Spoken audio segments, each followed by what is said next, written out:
Bueno, vamos a continuar ahora con la ayudantía cero, ¿cierto? En otro capítulo de la introducción y definición de límite, en donde ahora les voy a estar explicando de dónde viene esta idea de los límites. ¿Qué es un límite? ¿Ya?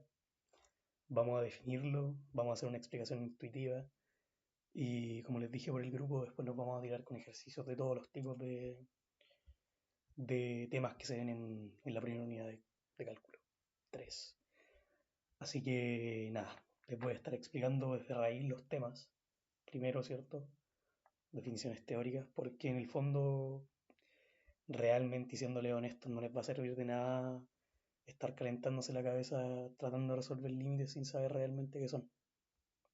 Aparte de que van a pasar una hora y se les va a ir olvidando de a poco.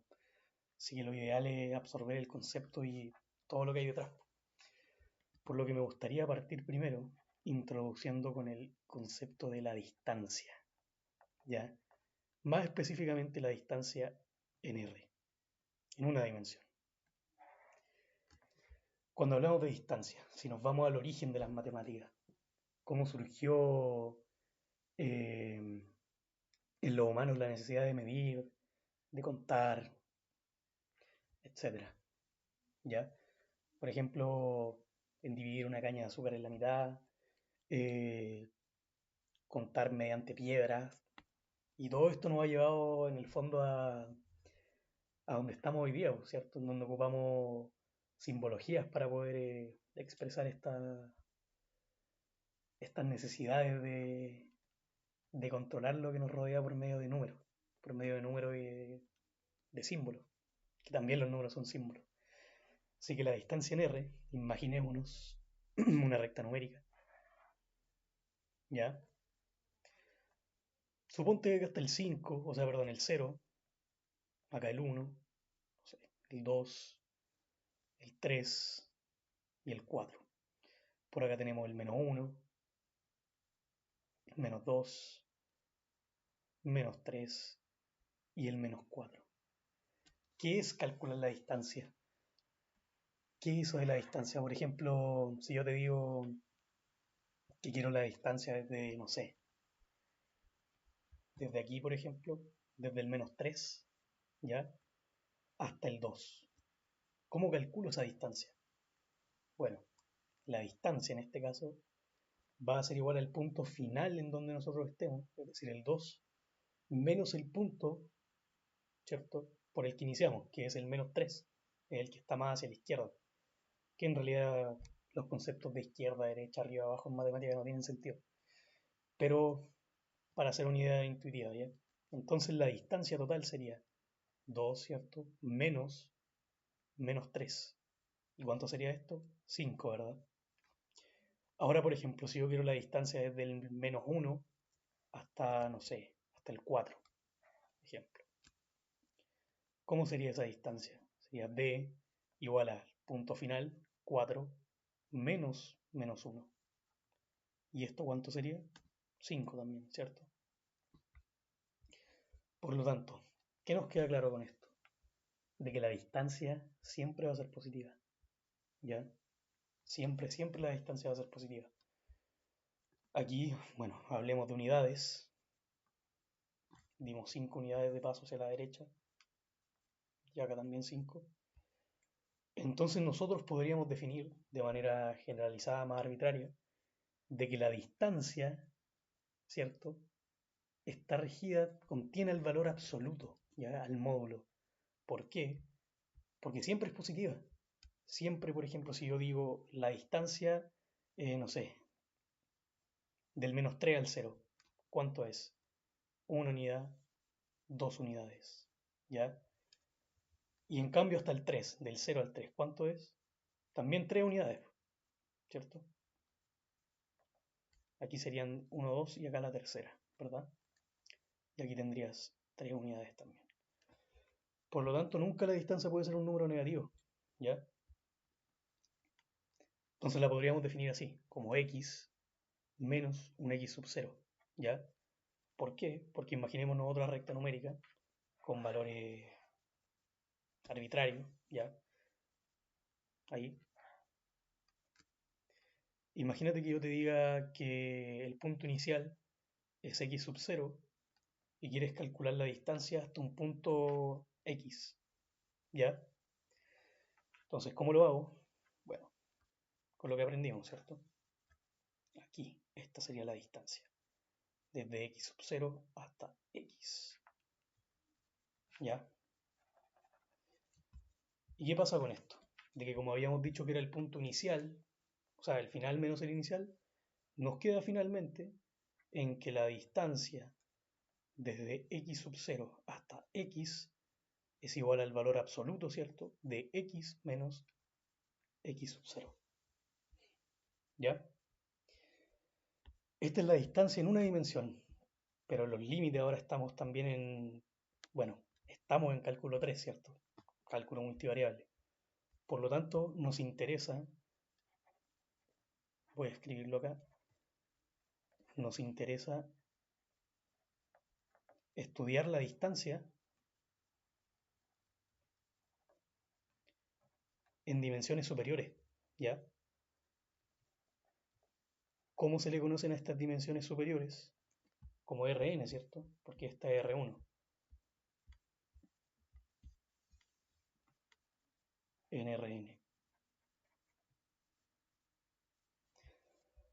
Bien, consideremos entonces ahora, consideremos P sub 0 y P sub 1 en R2, ¿ya? Entonces, básicamente, imaginémonos el plano, ¿ok? Imaginémonos acá un plano coordenado.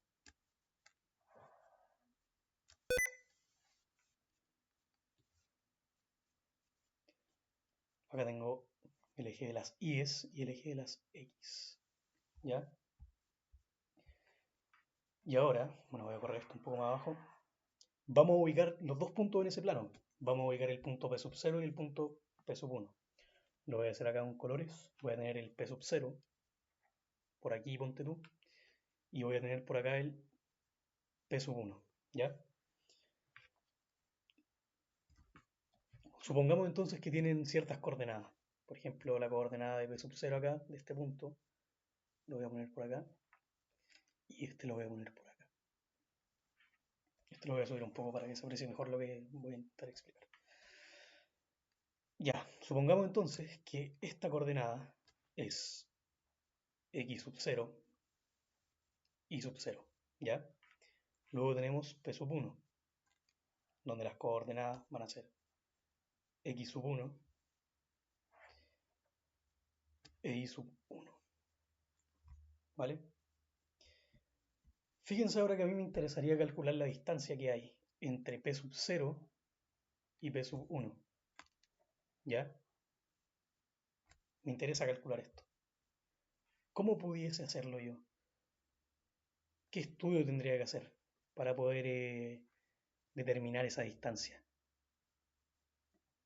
Bueno, vamos a ver ahora que hay una forma bastante ingeniosa de hacerlo, en donde nosotros podríamos imaginarnos acá un triángulo, miren, podríamos acá imaginarnos un triángulo que tiene cierto ángulo por acá, ¿verdad? Y tenemos en todo esto lo que vendría a ser el triángulo. Bueno, cachen algo. ¿Qué pasa realmente con esta distancia acá? Miren, tenemos que esta medida que está aquí, esta distancia, la puedo escribir así. La diferencia, ¿cierto? O la variación o el incremento del eje vertical, que lo escribo como, con lo que estábamos estudiando ahí arriba. Estoy en una recta, ¿cierto? Una dimensión. Y 1, punto final, menos inicial. ¿Ya? Por acá tendríamos lo mismo, fíjense. Tendríamos la diferencia del eje horizontal de los dos puntos, ¿cierto? ¿Y qué sería? x1 menos x sub 0. Perfecto, ¿cierto? Recordemos ahora lo que nos dice el teorema de Pitágoras, ¿ya? Entonces, por teorema de Pitágoras.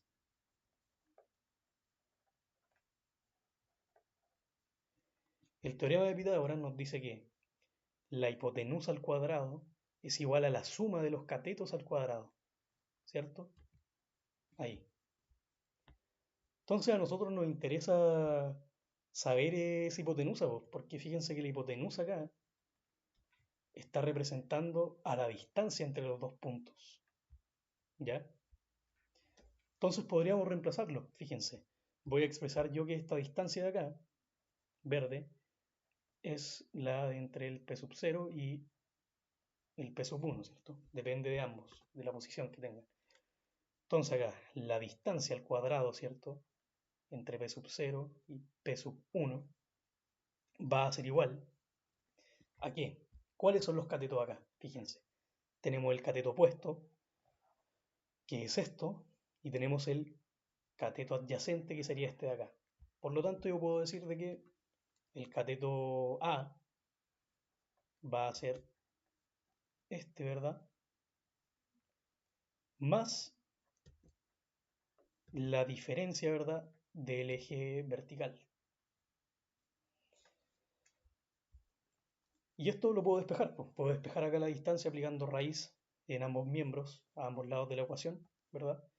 Y me va a quedar que la distancia que depende del punto P sub 0 y P sub 1, ¿ya? Va a ser igual a la raíz, ¿cierto? Raíz cuadrada, ¿de qué? De esto. ¿Cachen?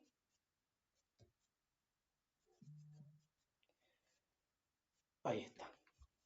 Y así nosotros podríamos determinar la distancia entre estos dos puntos. Si le diéramos valores a las coordenadas, podríamos simplemente hacerlo de esta manera. Y de hecho lo voy a dejar acá expresado, en donde, bueno, la raíz, ¿cierto? ¿Y qué teníamos? Fíjense. Delta x, ¿cuánto es?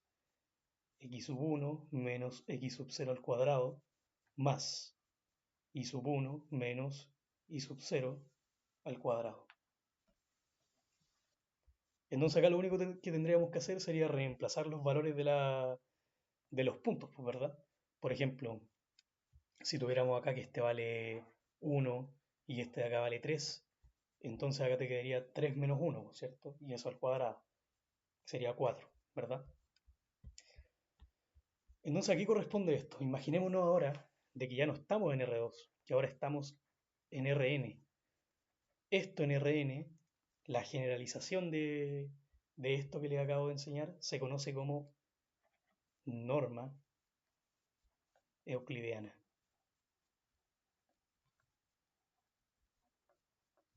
¿Ya? Y aquí corresponde la norma euclidiana, fíjense, a lo mismo de acá, pero ahora lo vamos a generalizar, ¿ya? Supongamos que ahora tenemos, como les había explicado ahí arriba, bueno, la norma, al igual que el módulo, se denota con barritas a los lados, pero en este caso van a ser dos, van a ser doble barra. Entonces supongamos que el punto final va a ser, no sé, x menos a, ¿ya? Ahí. Y este va a ser un vector y este también va a ser un vector, porque estamos ahora en Rn, ¿cierto? Entonces, esto va a ser igual a la raíz de la suma desde i es igual a 1 hasta n con las componentes del vector, ¿cierto? X minúscula sub i, que ahora lo vamos a aclarar, menos a minúscula sub i al cuadrado, que es exactamente lo mismo que teníamos allá, pero ahora de forma general. Lo voy a correr un poco hacia acá y vamos a aclarar acá las componentes de los vectores, ¿ya? A declararlos por acá. Entonces tenemos el vector x, que va a tener componentes desde x sub 1, ¿cierto? Hasta x sub n. Y vamos a tener el vector a, que va a tener componentes desde a sub 1 hasta a sub n. De hecho voy a hacer acá una a diferente, para que se vea la diferencia entre las componentes y el vector mismo. Entonces la A de vector, o sea, la A de los componentes está bien, y esta la voy a hacer así. Y esta también, ahí. Entonces acá tenemos la norma euclidiana de forma generalizada, ¿ya? Que esto es, como había dicho acá, para funciones, ¿cierto? Que las podemos definir con un dominio expreso ahí, que es un subconjunto del conjunto de partida, desde Rn, y pongámoslo como una función escalar por el momento, ¿ya? Esta función de acá. En donde, bueno, vamos a tener como entrada un vector como este, y salida la función evaluada en este vector, la cual nos va a devolver un escalar, ¿cierto? Un número real. Entonces, la norma euclidiana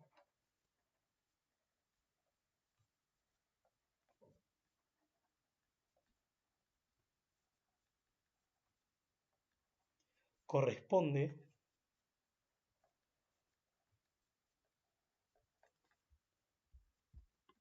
al módulo, ¿cierto? Al módulo de R, pero aplicado a Rn, ¿ya? Esto aplicado a Rn. Entonces, bueno, como en este contexto y en teoría vendrían a representar lo mismo, tenemos que las propiedades del módulo y de la norma van a ser las mismas. Recordémoslas. Propiedades de la norma euclidiana.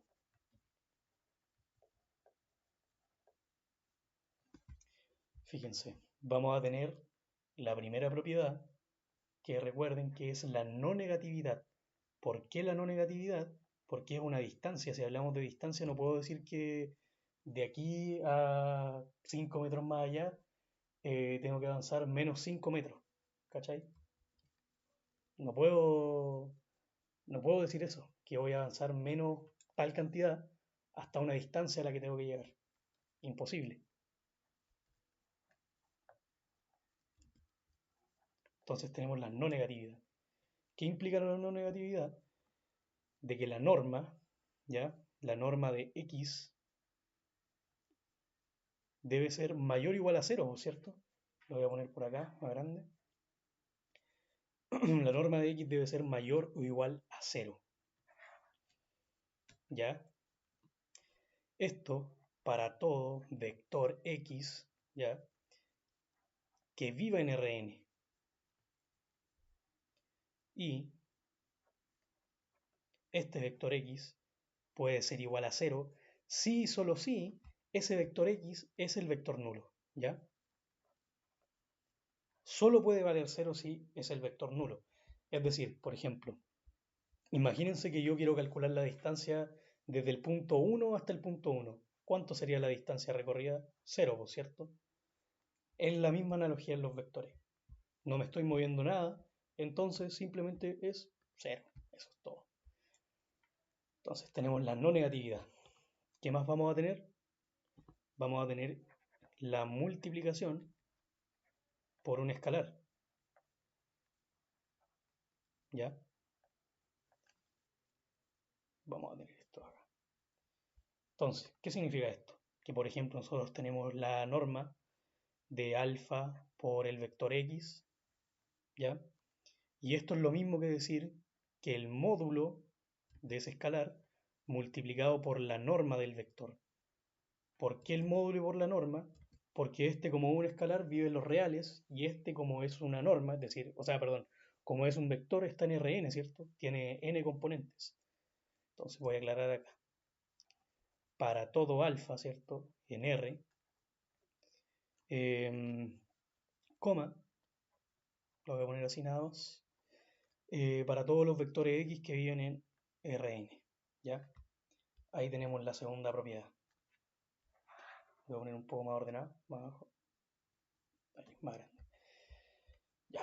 Después tenemos la desigualdad triangular, que yo diría que la desigualdad triangular es la más importante en el contexto de los límites, porque nos va a permitir resolver límites por el método de constricción o teorema del sándwich o del emparedado, como se le conozca. Y de aquí, de todo esto que estoy explicando, es por qué se puede aplicar la norma en, o sea, la desigualdad triangular en las normas que vienen dadas por el teorema del sándwich. ¿Ya? Entonces tenemos la desigualdad triangular. ¿Qué nos dice la desigualdad triangular? Nos dice que la norma de la suma de dos vectores, vector y más el vector x o x más y, tiene que ser sí o sí menor o igual a la norma, a la suma de las normas individuales de ambos vectores. ¿Ya? Y esto para todo vector x, y, ¿cierto? Que vivan en Rn. ¿Ok? Entonces, ¿qué estamos diciendo acá? Que la longitud de la suma de los vectores no puede superar a la suma de sus longitudes individuales. ¿Ya? Voy a colocar acá. Esto es bastante intuitivo, según yo, el tema de la desigualdad triangular. Porque acá estamos diciendo básicamente que la suma de los vectores de manera individual no tendría por qué superar a la suma de ambos dentro de la norma, pues, ¿cachai? A la distancia que hay entre... O sea, perdón, la, la distancia que implica calcular la norma de la suma de dos vectores. Simplemente puede ser igual o puede ser menor, ¿ya? No tendría sentido que fuera de otra forma. No puede superarla, ¿cachai? Vamos con las últimas dos, que son las más sencillas, que tenemos por acá. La separación de vectores. Separación de vectores. ¿A qué me estaría refiriendo con esto? A que, por ejemplo, nosotros podemos tener x menos vector, el vector y, ¿ya? Mayor o igual a cero. Y, a su vez, la norma de x menos y igual a cero. Si y solo si el vector x es igual al vector y. Es obvio, ¿cierto? Si implica que esto es mayor o igual a cero y que es igual a cero, la única forma de que ocurra eso es que el vector x sea igual al vector y, ¿cierto? Porque es una diferencia, no tiene mucho más misterio. Vamos con la última, que la última es la simetría, ¿ya? Esta es súper intuitiva también. ¿Qué nos dice? Que la norma del vector x menos el vector y es equivalente, ¿cierto?, a decir que tenemos a la norma del vector y menos el vector x. Es exactamente lo mismo. ¿Ya? Aquí tenemos ya las propiedades de la norma euclidiana para poder operar con la distancia y entender lo que es la distancia en espacios de dimensiones superiores. ¿Ya? Por ahí.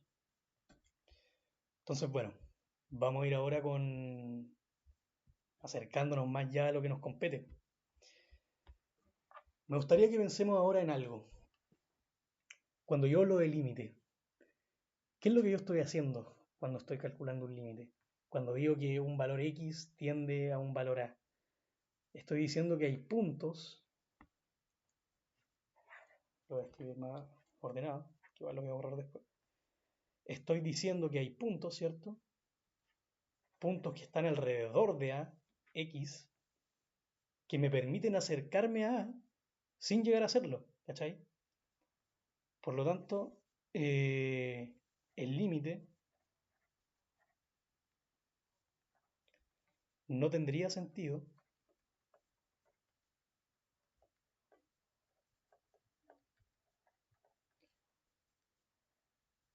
si a no tiene puntos a su alrededor.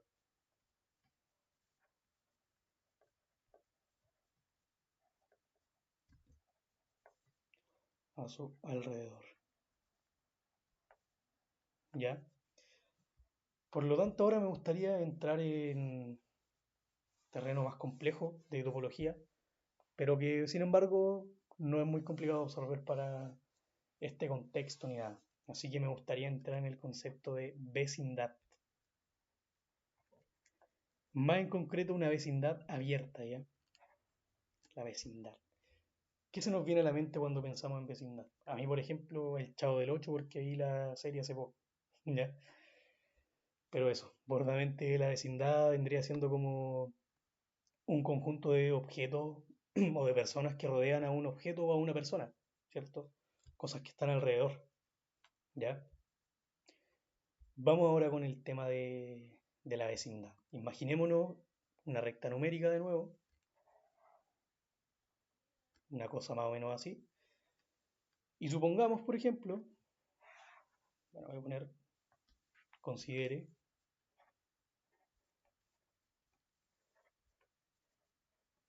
considere X en R, ¿ya? Entonces, como les estaba diciendo, imaginémonos que tenemos un punto X sub 0 por aquí,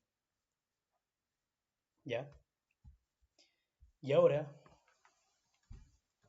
¿a qué me refiero con vecindad? A esto, fíjense. X sub 0 menos un parámetro que voy a llamar R y X sub 0 más otro, más el mismo parámetro, R, ¿cierto? ¿Y qué me genera esto? Me genera un intervalo, fíjense.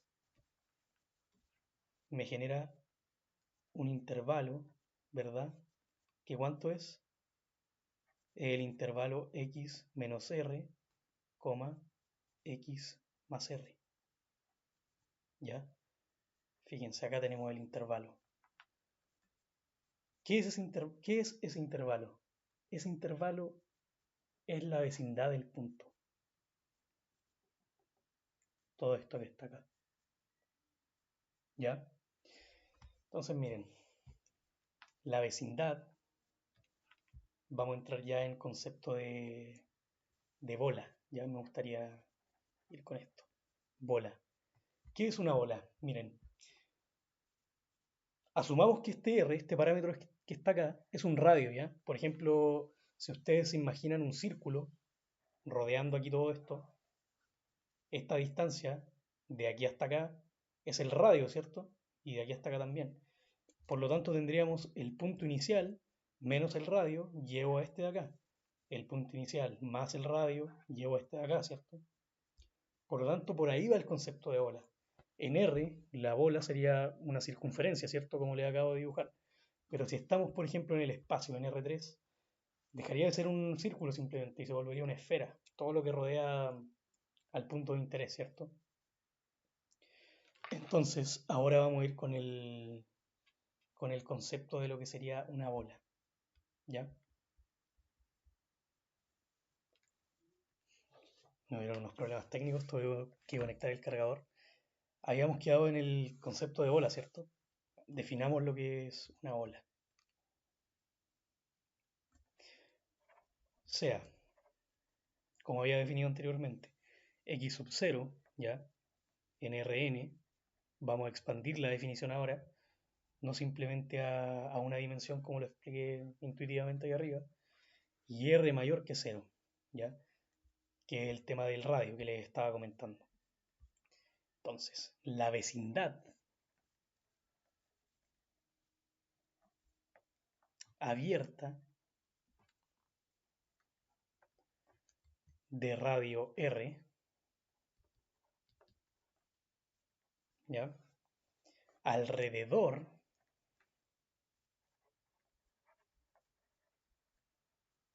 del punto X sub 0 se define como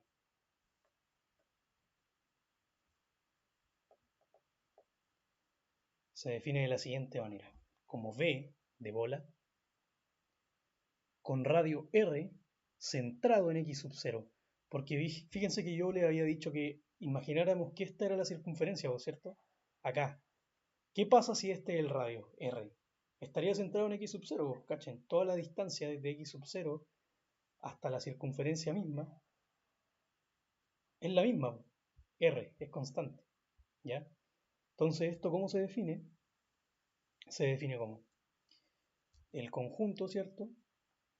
De x que vive en Rn, tal que condición, tal que la distancia, que es la norma ahora, de x menos x sub 0, sea menor al radio.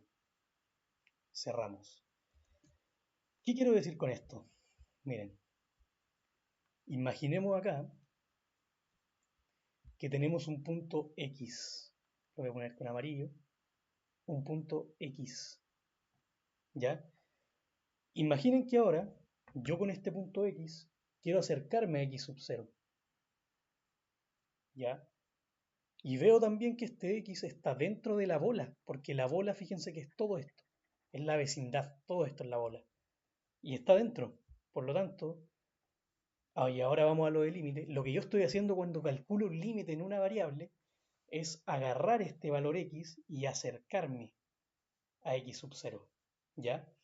Y este valor debe estar dentro de la vecindad. Es por eso que estoy diciendo acá, miren, fíjense.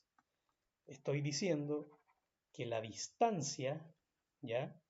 Lo voy a escribir acá con azul. La distancia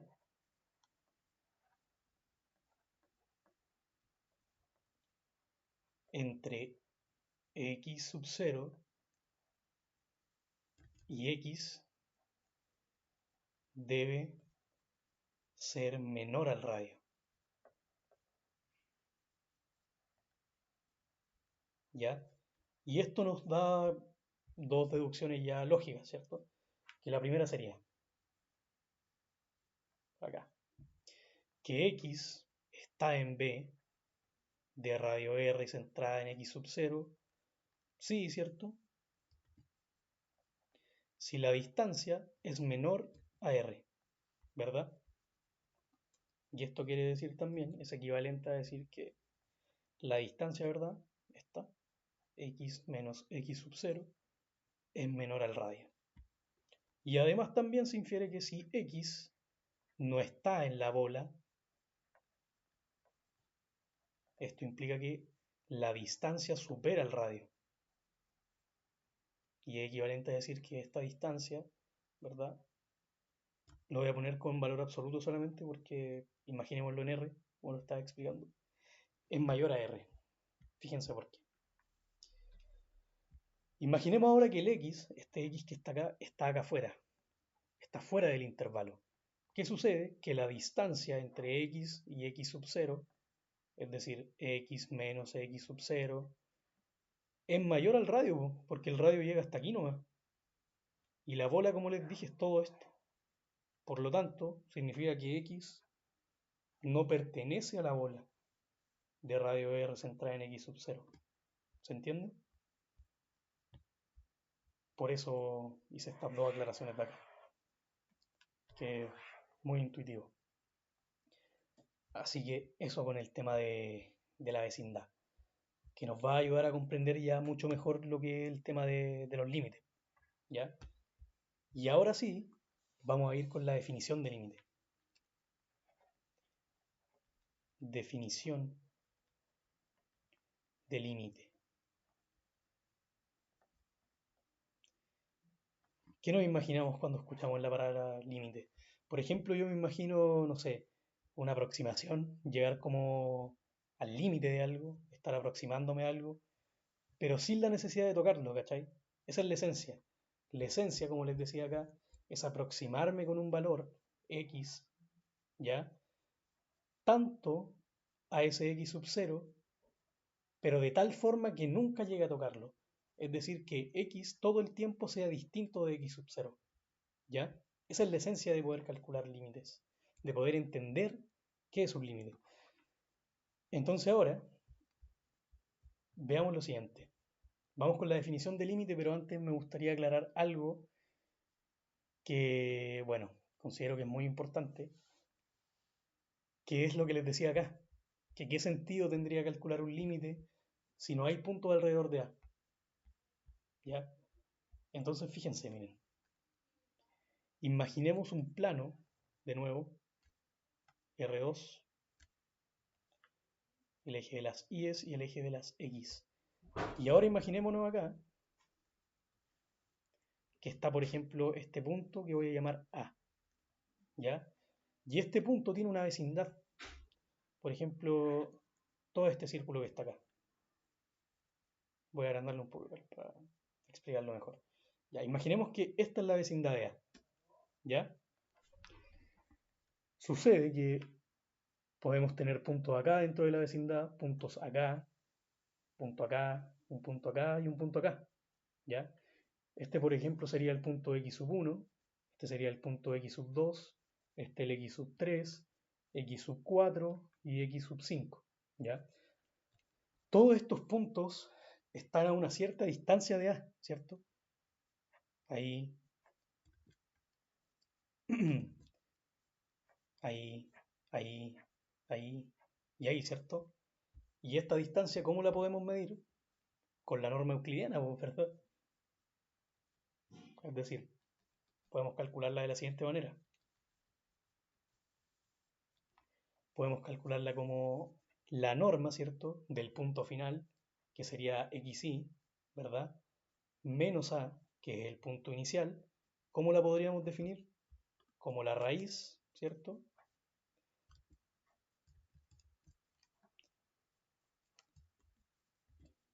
Me queda horrible.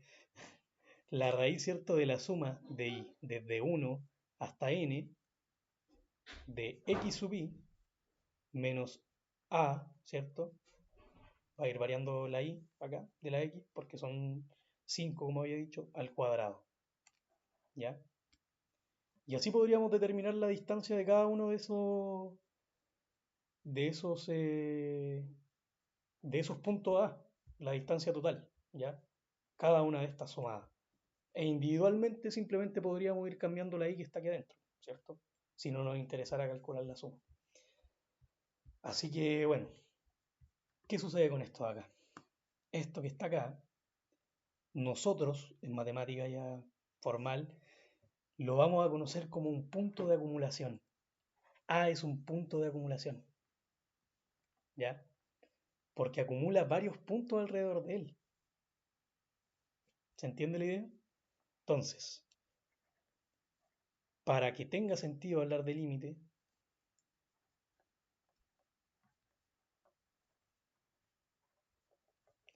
sentido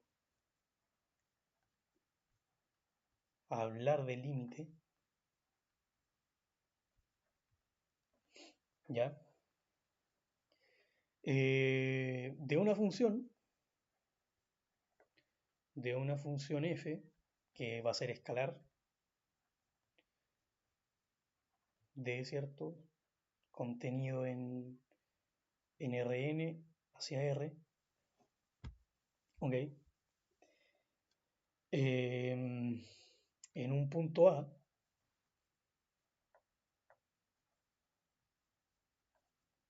en un punto A, ¿verdad? El punto A,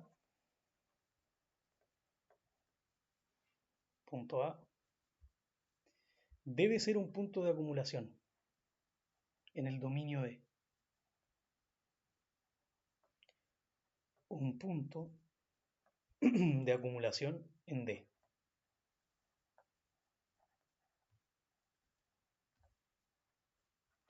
Aquí me refiero a que sea un punto de acumulación en D, que sea un punto de acumulación en el dominio. Que es el dominio, esto pues, ¿verdad? Todo esto es el dominio, el plano, ¿cierto? Entonces, aquí hay que hacer algunas aclaraciones. Con otro color, con verde.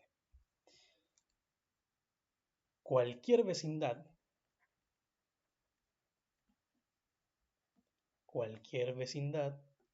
contiene a otros puntos,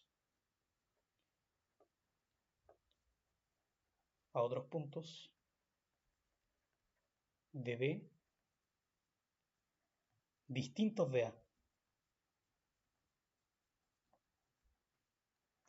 ¿Qué es lo que les estaba explicando al principio? Pues fíjense, la vecindad, es decir, todo lo que está en verde, contiene a muchos otros puntos que son distintos de A, po. Es decir, la vecindad no es vacía, pero no solamente contiene al punto A, sino que tiene otros que son distintos de él mismo. ¿Cachai? Segunda aclaración, o nota. Sin esto, no hay puntos cercanos. Cercanos a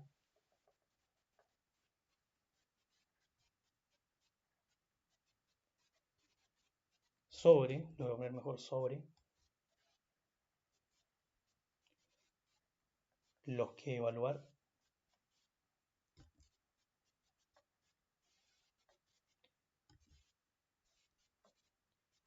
f de x, vector, ¿ya? Tengo un vector, le voy a poner acá igual la flechita, por lo que el límite no tendría sentido,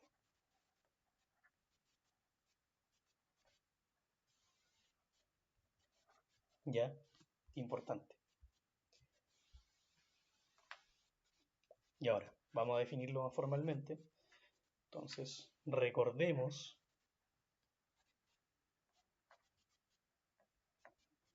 que A en Rn es un punto de acumulación, lo voy a poner acá como definición. Recordemos que A en Rn es un punto de acumulación de D, sí. Entonces, sí, para todo delta, ahí sí, para todo delta mayor que cero, existe un X en D, ¿ya? Con la distancia, la norma de X vector, o pongámoslo simplemente como X, ya puedo obedecer a la definición, menos A, menor a su vez que delta. Ya, esta es la definición formal del punto de acumulación.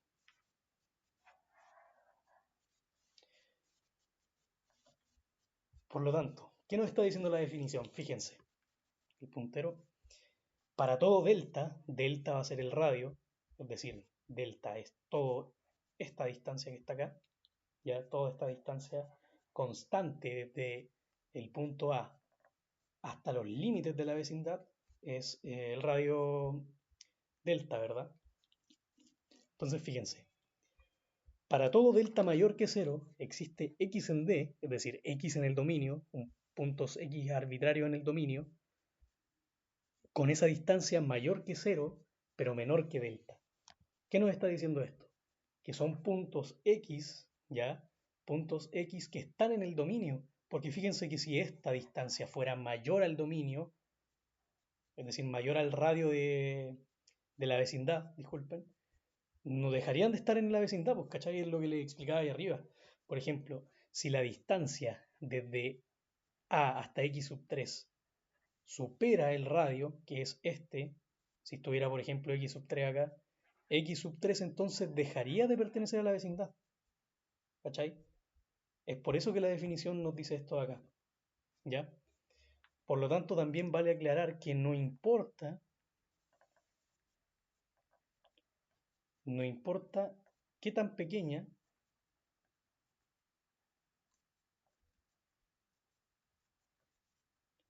sea la bola, ¿cierto? La bola de radio delta centrada en A, ¿ya? Ya que, ¿cómo lo puedo poner? Bueno, ya que siempre existen puntos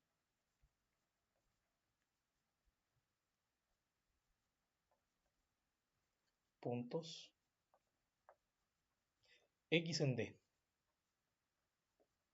y que además estos puntos son distintos de A. ¿ya? También importante que todos estos puntos de acá, como les había mencionado en delante también, tienen que ser distintos de A. Lo único especial que tienen es que están dentro del dominio, o sea, perdón, dentro de la vecindad, ¿ya? Y que además están en el dominio también. Y ahora ya podemos introducirnos en lo que serían los límites. Vamos a ir con lo más emocionante, fíjense. Bueno, todo en realidad la construcción de las matemáticas es emocionante.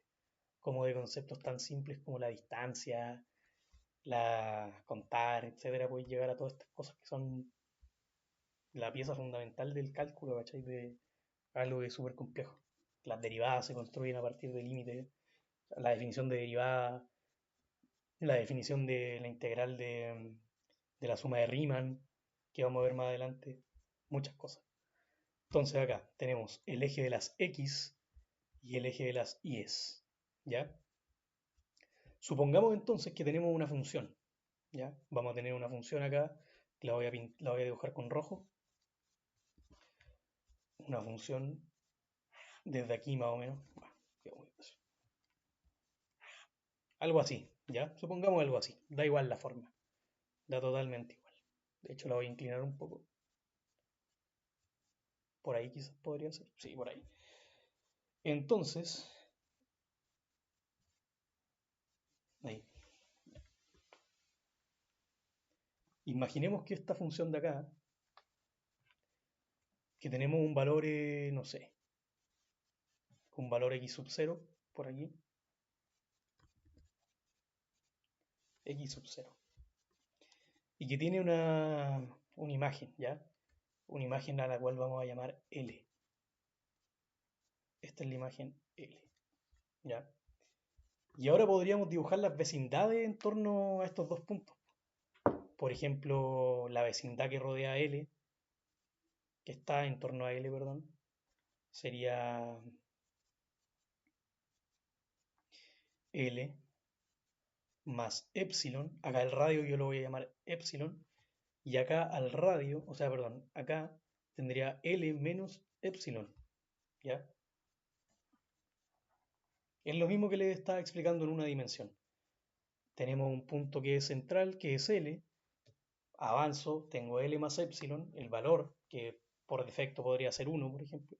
Entonces avanzo una unidad y tengo L más 1. Y retrocedo una unidad y tengo L menos 1. ¿Vale?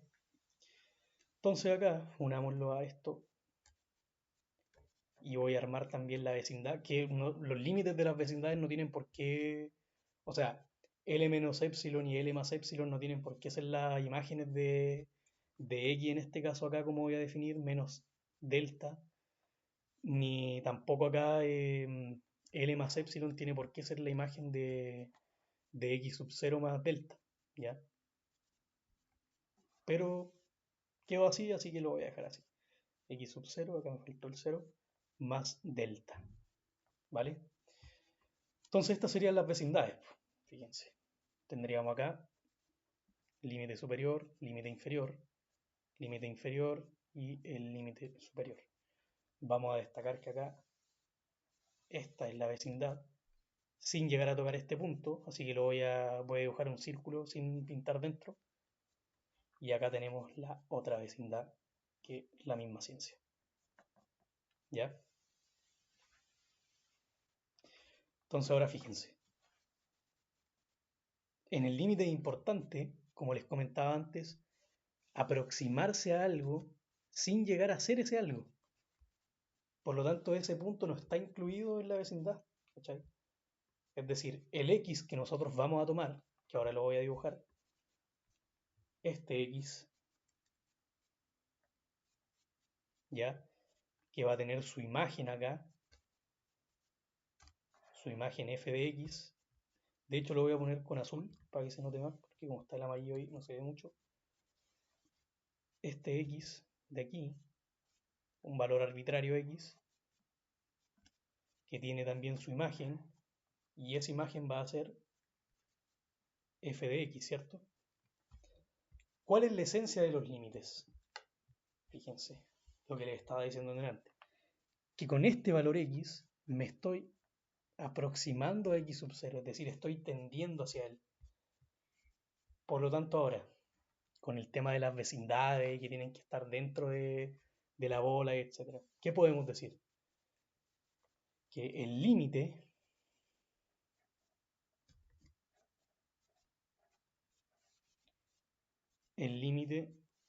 de f de x existe si, eh, resumámoslo de alguna forma, si f de x, para que se entienda, está en la vecindad, es decir, acá voy a colocar que esta es la vecindad, toda esta vecindad azul, esta es la bola, ¿cierto?, de radio epsilon centrada en L, ¿ya? Y esta de acá, ¿cierto?, sería la bola de radio delta centrada en X sub 0. Y ahora lo importante. Para que el límite exista, necesariamente f de x, la imagen de x, debe estar contenida en la bola de radio epsilon centrada en L, ¿ya? Y además, esto implica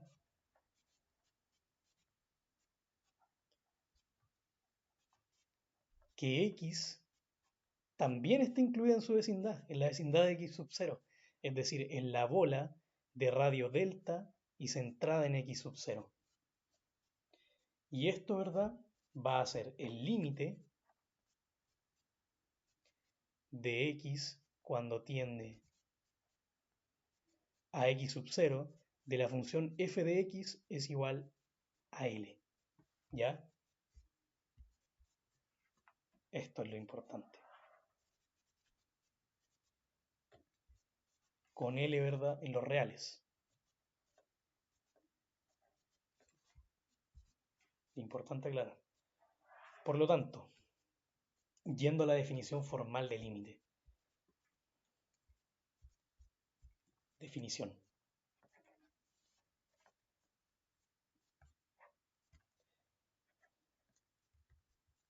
Lo voy a escribir por acá. Claro, está bien. Para todo epsilon, lo mismo que escribo acá, fíjense, pero lo voy a formalizar. Para todo epsilon mayor que 0, existe un delta que es mayor a 0, tal que cosa. ¿Qué habíamos hablado acá arriba? Todo lo que hablamos acá. Para que calcular un límite tuviese sentido. Toda esta introducción que hicimos, acuérdense. Bueno, la distancia, en este caso como es multivariable, bueno, vamos a hacer el de una variable primero, disculpen. ¿Verdad que estábamos haciendo primero el de la definición sencilla? La distancia de ese punto x al x sub 0, lo que hablamos antes, tiene que ser menor a delta. ¿Qué implica que sea menor a delta? Implica que x esté contenido en la bola de radio delta centrada en x sub 0. ¿Ya? ¿Y esto qué implica? Más bien la implicancia es al revés, pero esta es la definición. Que la distancia de f de x menos L, ¿cierto? Esta distancia sea menor a epsilon. Y ahí tenemos la definición. Y fíjense que tiene todo el sentido del mundo porque, ¿cachen? Tenemos acá esta parte, la amarilla. ¿Cómo la podemos describir acá? De esta forma. Está contenida en la bola debido a que f de x, ¿cierto? La distancia que hay de f de x a L es menor, ¿cierto?, al radio, que el radio es todo esto es epsilon. De hecho lo voy a escribir acá, todo esto de acá, esto de aquí hasta aquí, es epsilon, ¿ya? Y de aquí hasta acá, hasta donde llega también es epsilon, ¿ya? Mientras que acá lo voy a poner con otro color, un amarillo.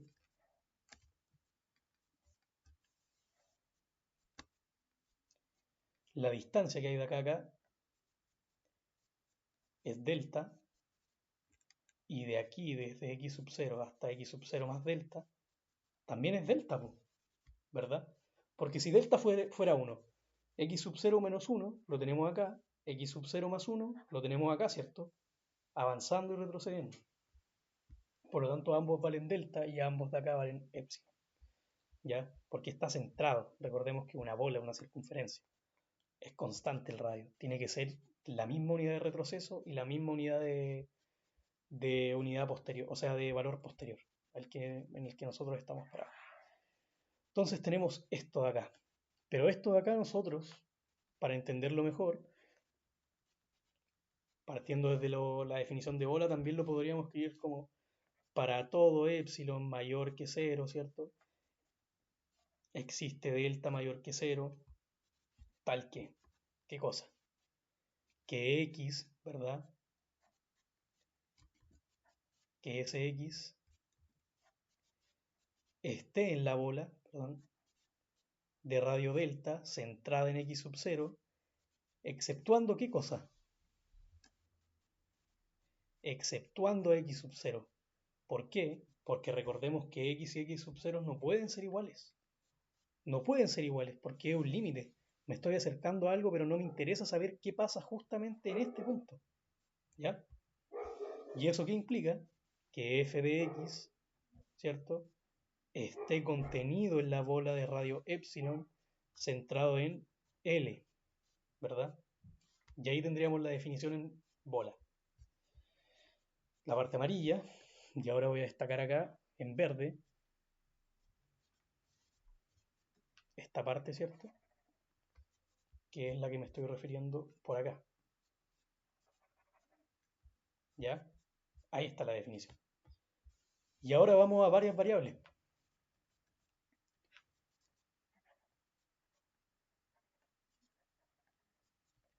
Para varias variables. ¿Qué era lo que nos hacía la analogía entre la distancia esta, que es el valor absoluto, y varias variables? El módulo, ¿verdad? O sea, perdón, la norma. Disculpenme un segundo. Ahora sí, que estornudé. Lo que correspondía en varias variables al módulo era la norma, ¿cierto? La norma euclidiana, como habíamos dicho acá arriba. Por lo tanto, la definición simplemente cambiaría lo siguiente. Consideremos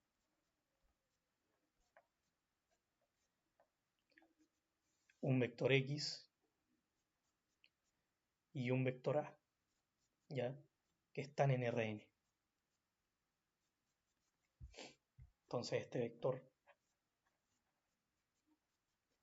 lo podemos escribir como x sub 1 hasta x sub n. Y el a, ¿verdad? Va a tener sus componentes a1 hasta a sub n, ¿ya? Y ahora vamos con la definición. ¿Qué es lo que cambiaría? El tema de las distancias. Ya no estamos en variables inferiores. Por lo tanto, para todo epsilon mayor a 0, existe un delta mayor que 0, tal que, ¿cómo lo escribo acá? La norma de qué? De x vector menos a vector es menor a delta, ¿ya? Y esto implica, ¿qué cosa? Que el módulo, esto es para funciones escalares, ¿ya? Voy a aclarar acá en todo caso funciones escalares. Voy a dejar explícito el dominio Rn a R, porque después vamos a ver vectoriales por último. Y tenemos entonces el módulo de f de x vector, es decir, la función evaluada en el vector, menos L. Y esto tiene que ser menor a epsilon. Ya, y ustedes pueden estar pensando quizás cuando ven el video, ¿Por qué esta es módulo y por qué esta es una norma? Por lo que les estaba diciendo, es una función escalar, por lo tanto los vectores de entrada están en Rn, ¿ya? Acá está expreso. Mientras que el f de x, vector, menos L, son salidas, pues son salidas de estos de acá. ¿Y cuál es la salida? Un número real escalar, pues, este que está acá. Por lo tanto, acá tendríamos que la entrada, ¿cierto? Es un vector y la salida sería un número real simplemente, al evaluar la función en ese vector. ¿Ya? Eso es lo que implica. Veamos, por ejemplo, en el caso de R3. R3. Tendríamos el plano, ¿cierto?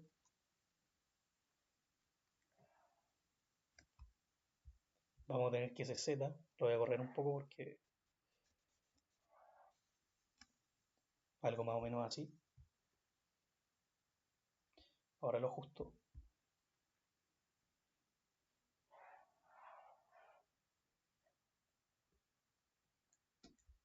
Y por ejemplo, imaginemos que tenemos por acá el punto A, ¿ya? Vamos a ponerlo acá.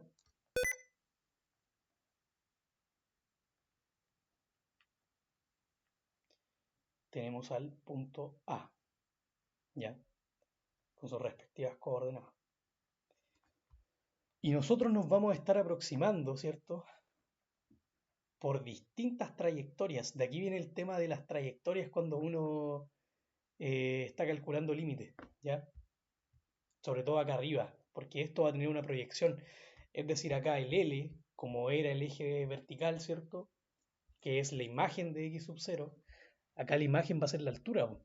Por lo tanto el L va a estar por acá arriba. Entonces, ¿qué implica esto? Que toda esta vecindad de acá, todos los puntos que rodean acá, van a estar ya no acá como una vecindad en forma de círculo, sino que en una esfera, acá arriba. Y nos vamos a estar aproximando a eso mediante infinitos puntos, porque estamos en el espacio.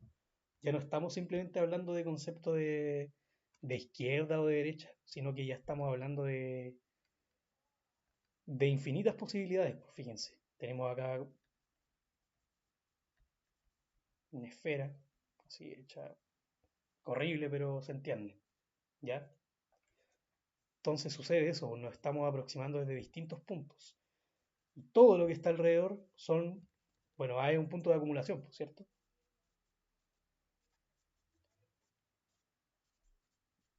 Así es como funcionan los límites. Nos estamos aproximando y nos va a dar acá el valor de la altura, ¿cierto? Que este sería el L, ¿ya? La misma analogía, pero simplemente que en R3, ¿verdad? Y ahora, algo importante, que es para funciones vectoriales, ¿ya? Considerémoslo ahora.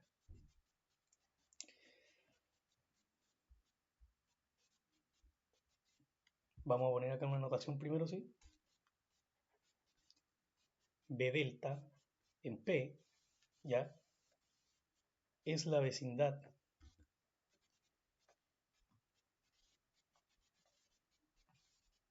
de P en D. Es decir, todos los puntos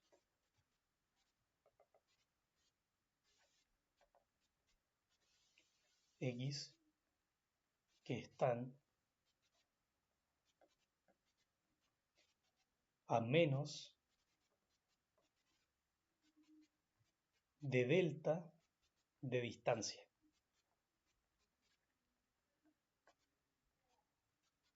de P. P que es, P es un punto de acumulación, ¿ya? Entonces acá vamos a definir la bola relacionándolo con los puntos de acumulación. Tenemos los X que están en Rn, tal que la distancia de X menos P, con la norma ahora, porque lo estamos generalizando, es menor a delta, ¿ya? O bien, tenemos también que B con radio delta, ¿cierto? La bola con radio delta, centrada en el punto de acumulación, son los X en Rn, ¿cierto? Tal que esto está entre 0, la distancia, y delta. Mayor que 0, nos estábamos refiriendo, ¿cierto?, a que simplemente X es distinto de P, que de hecho lo voy a poner acá. X es distinto de P. Son los puntos que están alrededor, simplemente. Eso es.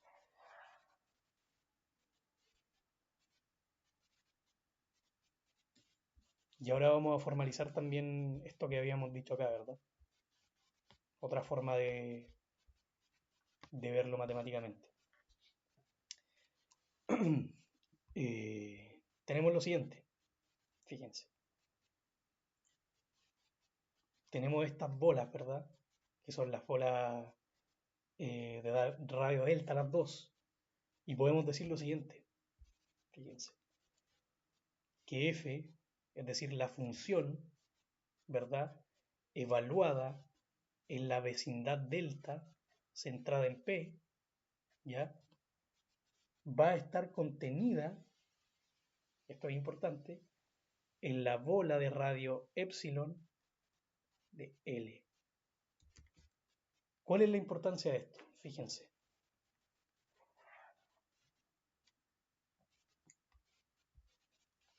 Que la función evaluada en la vecindad, es decir, en todos estos puntos que están acá, ¿ya?, están contenidos en esta vecindad de acá. Es obvio, ¿verdad?, que están contenidos en esta vecindad. Por ejemplo, estamos tomando el x, que es el f de x, y como les explicaba antes, que para que el límite realmente exista y se pueda calcular, ese f de x tiene que estar dentro de la bola abierta de radio epsilon, pues, ¿verdad? Por lo tanto, esto de acá tiene sentido. La función evaluada en aquellos puntos que están en la bola, en la vecindad, están contenidos necesariamente en B, pues, ¿verdad? En la bola de radio epsilon y centrada en L, que es el vertical, pues. Entonces, con esto queremos decir que todos los puntos, lo voy a dejar anotado acá,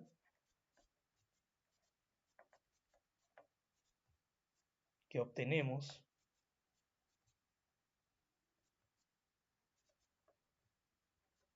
al aplicar f a los x cercanos a p,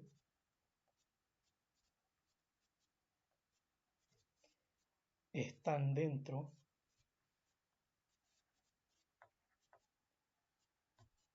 de la vecindad de L.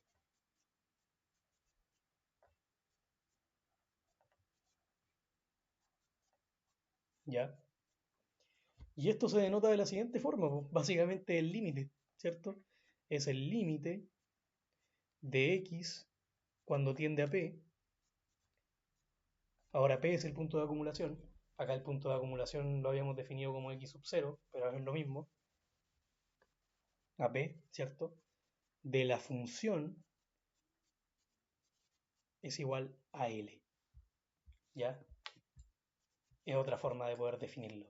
Y que aproveché de hacerla acá que explicamos el límite en varias variables. ¿Ya? Y ahora, sea f una función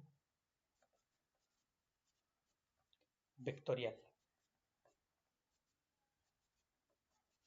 Es decir, vamos a tener f, ¿cierto? Disculpen, se desenchufó. Ya, ahora sí. Entonces, decíamos, una función vectorial, que bueno, para hacer la diferencia con las otras funciones, también la voy a poner con mayúscula y también voy a dejar explícito el dominio. Ya, lo voy a dejar así, ahí mejor, de Rn, y como es vectorial, vamos a tener también de salida un vector, Rm, ¿ya? ¿Y esto qué quiere decir? que acá tenemos una función, ¿verdad? Evaluada, o sea, perdón, vamos a tener una función, ¿cierto? Evaluada en un vector X y que sus componentes van a ser otras funciones, que esas funciones son también, o sea, son escalares, ¿ya? Evaluadas en ese mismo vector.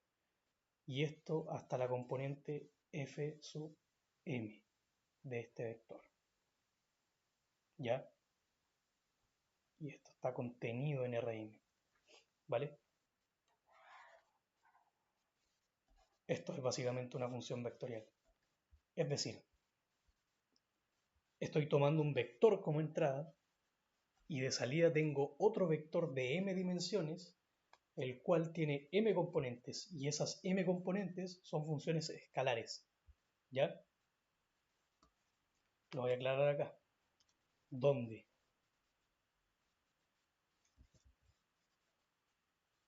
Con minúscula está bien. F sub i, ¿ya? Son funciones vectoriales. O sea, perdón, escalares.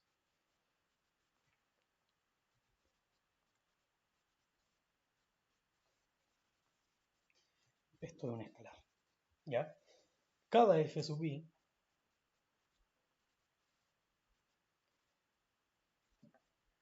recibe al vector x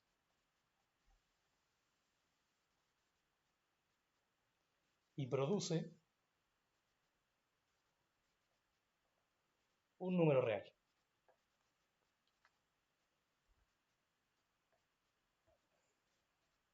¿ya?